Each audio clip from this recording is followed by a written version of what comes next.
I'm also a social worker. I started out as a social worker and then became a psychoanalyst. I'm also an author of books on parent guidance and parent education. And I've been in practice seeing patients, so the majority of my work is still seeing patients. I have a full-time job of seeing patients, and as someone who is also a parent, I have 3 children of my own.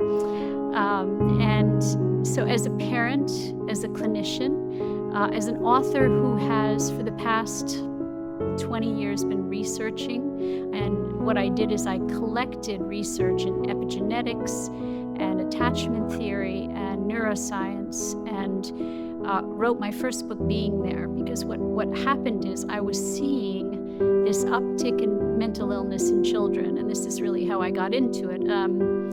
About 30 years ago, I started practicing about 36 years ago, but I was probably 5 years into my practice, and I was seeing that the families that were coming to see me had younger and younger children that were being diagnosed with very serious mental illnesses and being medicated at a very young age, basically silencing their pain. And what I was observing in my practice is that those children who were doing the least well were the ones whose mothers were the least present in their lives. So their primary attachment figures were the least present in their lives. And so then I started looking at the research. I looked at all the neuroscience research since the 90s and all of the new research that had come out.